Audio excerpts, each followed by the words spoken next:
Saudara-saudara, rakyat jelata di seluruh Indonesia, kita semuanya telah mengetahui bahwa hari ini tentara Inggris telah menyebarkan pamflet-pamflet yang memberikan suatu ancaman kepada kita semua. Kita diwajibkan menyerahkan senjata-senjata yang telah kita rebut dari tangannya tentara Jepang. Tetapi inilah catatan kita. Selama banteng-banteng Indonesia masih mempunyai darah merah yang dapat memiliki garis dan putih, merah dan putih, maka selama itu tidak akan kita mau menyerah kepada siapapun juga.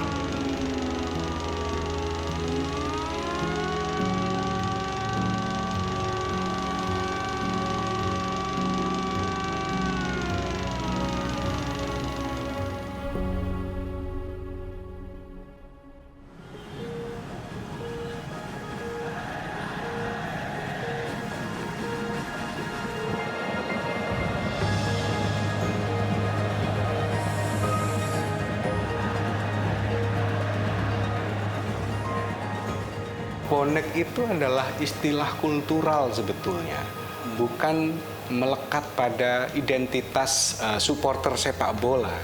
Memang itu istilah yang menjadi warisan budaya yang sudah lama sekali, satu etos kerja, satu spirit yang memang harus betul-betul ditunjukkan untuk bermodal tekad yang kuat. Ya. Dari kecil menjadi supporter Persebaya.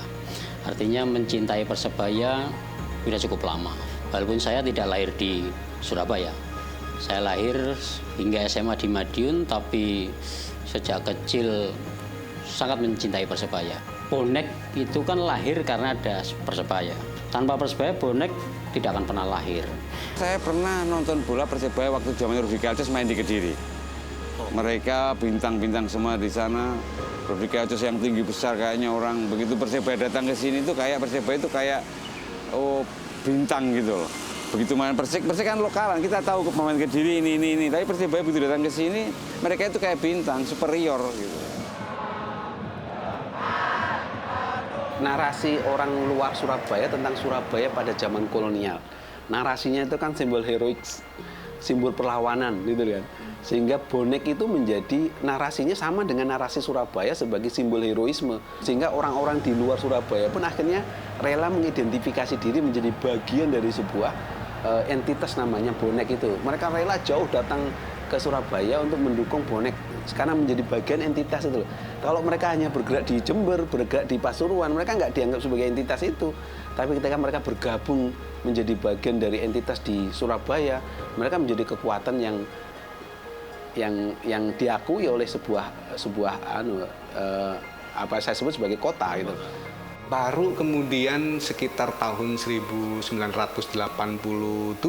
ya, kalau tidak salah, ketika Jawa Pos pertama kali yang memberikan identitas bonek itu, bondo nekat ya, bermodal tekad sebetulnya, maksudnya atas keinginan untuk bisa menonton Persebaya, mereka rombongan naik kereta, gandol, ada yang istilah estafetan ya, ganti-ganti moda, pick-up, bak, truk, macam-macam, datang ke Jakarta memang hanya ingin menonton tim kesayangannya Persebaya bertanding di Jakarta.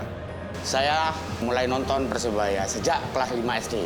Dengan cara saya dari rumah tanpa pamit orang tua, tak pakai kendaraan estafet itu numpang lah. Sampai kapal pun numpang, dinamakan sekarang ini gandol.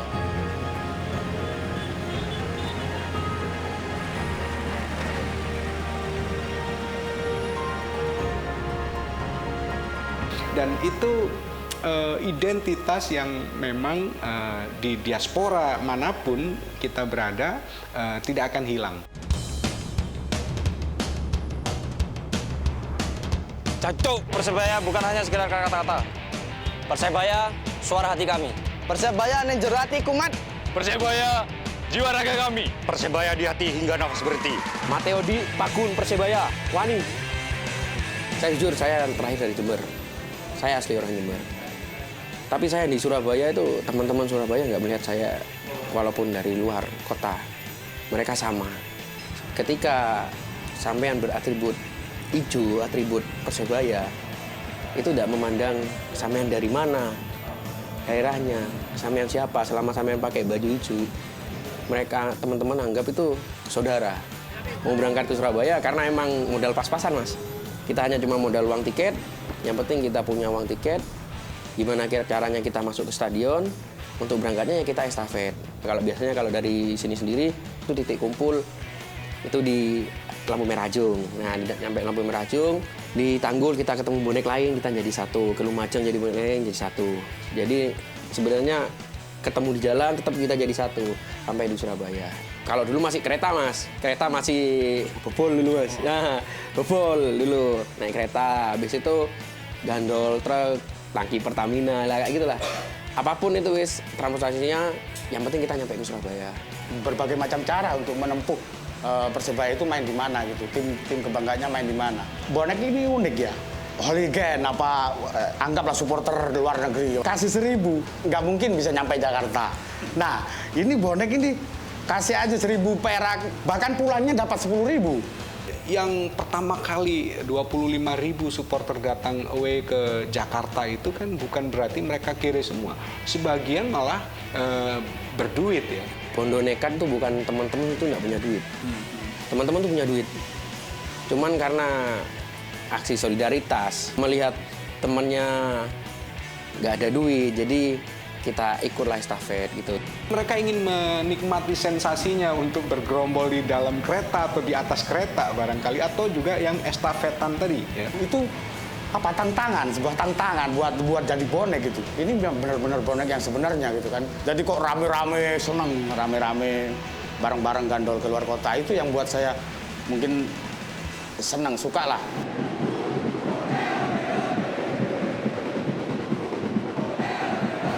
Persebaya itu bagian kebanggaan ya, yang merasa bisa menyatukan kita, bisa menyatukan semua kultur yang ada di Jawa Timur terutama ya, khususnya Surabaya. Itu menyatukan, nggak memandang itu kamu itu dari siapa, kamu itu dari mana. Kalau memang di Surabaya kita merasa bangga dengan Persebaya, biarpun itu hanya sebuah klub sepak bola. Ada bonek yang berkumpul menjadi satu komunitas karena berdasarkan strata pendidikannya. Misalkan bonek kampus gitu kan. Ada bonek yang berkumpul karena tipikalnya adalah bonek pengacara, ada bonek advokat dan sebagainya. Ada bonek yang berkumpul karena geografis.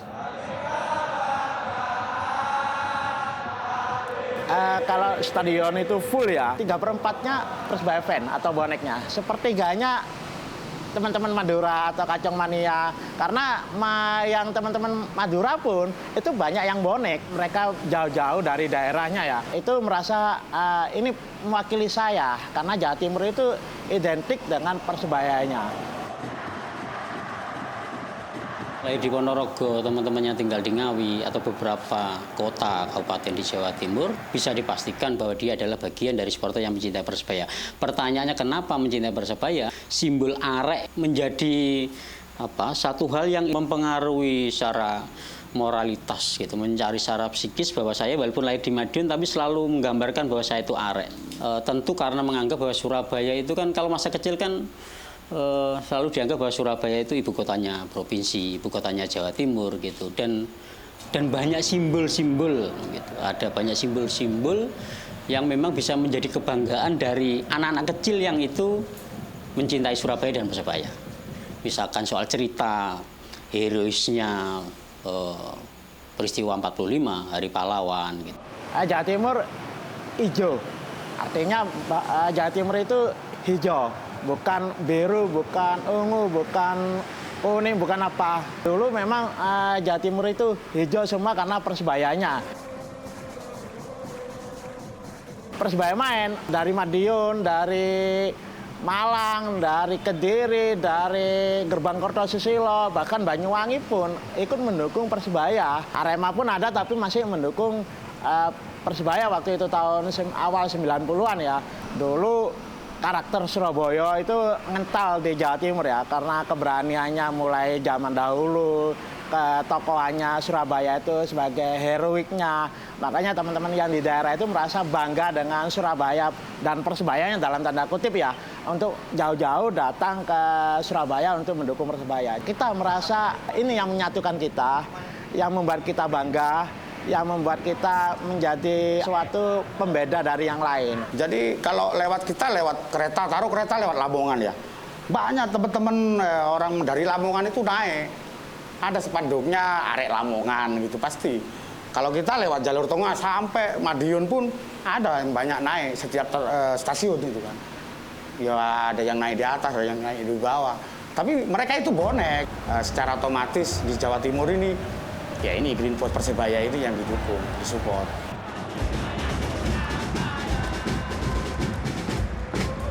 Umpatan-umpatan yang itu terdengar kotor walaupun sebenarnya itu sebagai simbol bahwa memang ya itu simbol kesetaraan dan sebagainya. Mamu kiper, dengkluk, anjlok, jancuk dan sebagainya. Itu banyak sekali di Surabaya yang memang itu merepresentasikan sebenarnya maknanya ya ada hal yang memang tidak dijumpai di kota yang lain tentang egaliteran itu. Jadi itu menjadi referensi yang meluas, bukan hanya pada kelompok supporter tapi juga pada kata-kata yang itu identik seperti itu. Jadi di satu sisi di luar ada perluasan makna, bonek itu mengacu pada ucapan sehari-hari, bonek aja wes, suka apa bonek lah sekali.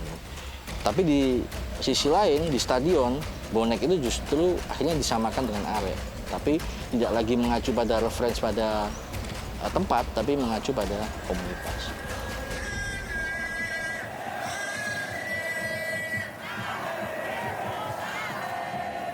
Kalau dulu memang stigma negatif itu memang ada karena bonek identik dengan hal-hal yang negatif karena sering rusuh, urakan. Bonek sampai sekarang itu menjadi supporter se-Indonesia yang paling jahil. Sampai sekarang supporter yang memang selalu menjadi perhatian sepak bola nasional dengan ulahnya. Ulah yang buruk itu bisa dipastikan nomor satu adalah bonek. Gak memungkiri untuk masalah bonek itu negatif. Dulu juga bikin tawuran.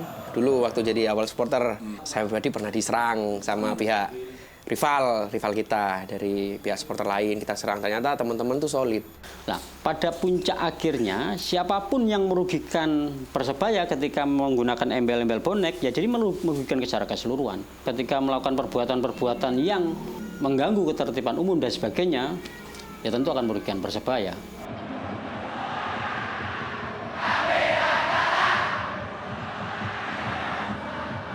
Bonek sudah teruji.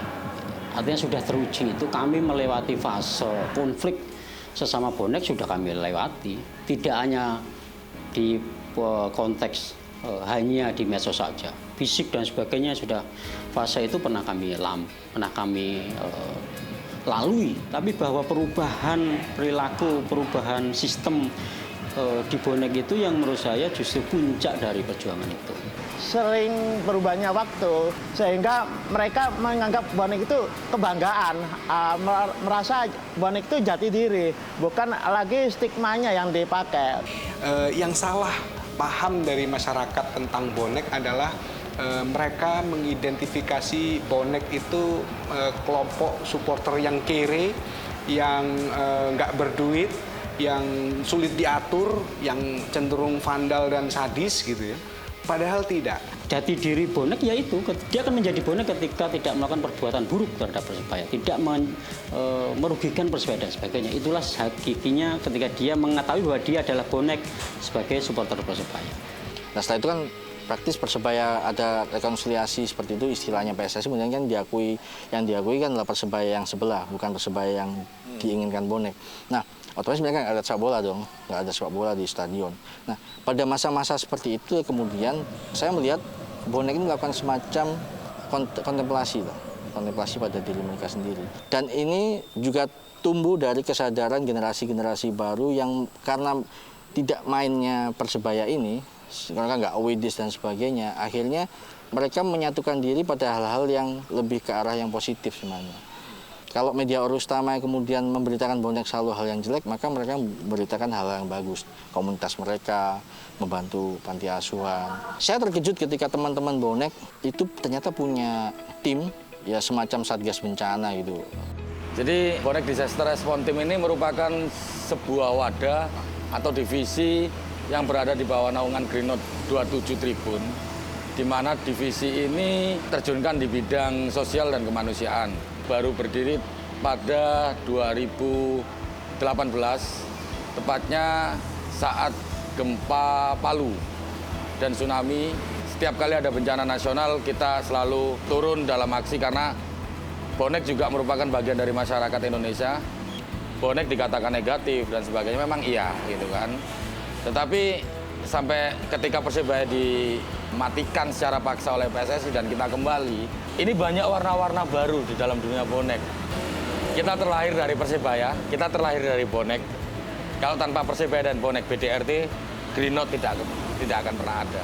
Kalau menurut kacamata saya sih, sampai saat ini hanya bonek yang punya tim SAR gitu kan. Semoga aja kita dapat menginspirasi teman-teman supporter yang lain. Karena bagaimanapun yang terpenting dalam sepak bola adalah kemanusiaan. Kemarin di Palu ya, itu mereka berangkat juga. Dan percaya atau tidak, sumbangan yang mereka kumpulkan itu 300 juta. Jadi coba bayangkan, orang kelompok yang selama ini dianggap troublemaker bisa mengumpulkan 400 juta dari masyarakat. Kalau dulu jujur aja ya, sukanya itu malah ke boneknya, kenakalannya itu. Suka estafet, suka gandol-gandol ya. Ya padahal itu resikonya sangat besar. Teman-teman dari Republik Bonek Jember, kita estafet. Habis nyampe Bangsal Sari itu truk pusuh yang kita naiki itu berhenti. Kita ngejar waktu juga. Semua teman-teman RBJ ini kan turun dari belakang. Almarhum Mas Iri itu turun dari depan kepala truk gitu. Dari kepala truk ternyata ada sepeda motor. Posisi kritis Mas. Di Puskesmas Almo sudah nggak ada. Terus di saat 2016, nah saya itu berpikir Mas, budaya seperti ini harus sedikit-sedikit harus dihilangkan. Karena kenapa Mas? Ya itu tadi, Persebaya itu hanya kebanggaan Mas. Tapi nggak perlu sampai ditukar dengan nyawa. Dari duit kita nonton di TV. Nah gitu. Cukup almarhum Cair. Ketika mereka kembali semuanya, akhirnya mereka membusungkan badan, dalam tanda petik, membusung dadanya bahwa saya itu adalah bonek. Supporter Persebaya itu akhirnya mulai ada komunitas bonek advokat, mulai ada komunitas bonek-bonek yang dulu tidak pernah dijumpai. Ada panti asuhan bonek, kan ada panti asuhan bonek di sana gitu. Ada pondok pesantren bonek dan sebagainya. Akhirnya mereka dengan sendirinya tidak malu sama sekali dan justru ingin menunjukkan eksistensinya bahwa dia itu adalah seorang bonek. Akhirnya tidak hanya sekedar supporter Persebaya, mereka justru menemukan jati dirinya itu, artinya itu juga dipandang oleh publik, masyarakat umum, bahwa mereka bangga menjadi bonek. Gayamu mau seperti apa, tidak ada masalah. Mau pakai sarung, mau pakai sendal, mau dan sebagainya. Yang penting tidak merugikan orang lain. Yang penting tidak melakukan penjarahan terhadap orang lain dan sebagainya, pencurian dan sebagainya itu. Istilah gak ono bonek sing paling bonek, atau tidak ada bonek yang paling bonek, itu menunjukkan bahwa memang hakikatnya mereka adalah semuanya supporter Persebaya. Di bonek itu sama lah, kayak agama. Kita di hadapan Tuhan sama, kita di hadapan Persebaya sama. Kamu senior, kamu junior, kamu kaya, gak ada perbedaan kita. Semua sama. Jadi gak ada kamu mengaku lebih dari bonek, gak ada. Sama kita. Di hadapan Persebaya kita sama.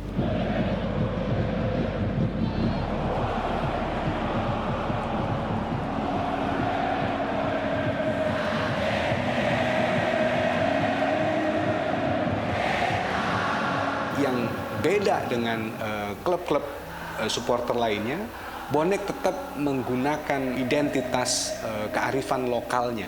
Ya, namanya bonek, lagu-lagunya pun juga. Sementara yang lain-lain membuat nama yang ke Eropa-Eropaan. Ultras entah itu yang Sleman misalnya, bahkan The Jack pun juga, Viking juga ke barat-baratan, Aremania gitu. Kalau ini bonek itu saja sudah sesuatu. Arek yang di Surabaya, yang hidup di Surabaya masih bangga dengan nama boneknya. Bonek yang bisa menjadikan kita jadi satu. Ya Persebaya energi, ya. Persebaya itu energi. Ya saya tidak bisa hidup tanpa Persebaya. Juga ketika saya tanpa menghirup udara, tanpa air saya nggak akan bisa hidup. Persebaya bagi saya separuh hidup saya ini loh. Persebaya, untuk Persebaya. Bahkan sisa umur saya ini masih melekat di hati ini hijau, warna hijau. Kalau anak saya nih, keluarga saya, karena saya udah terlanjur mendarah daging, keluarga saya sampai sekarang saya kenalkan Persebaya. Iki lo Persebaya, iki lo bapakmu, bonek.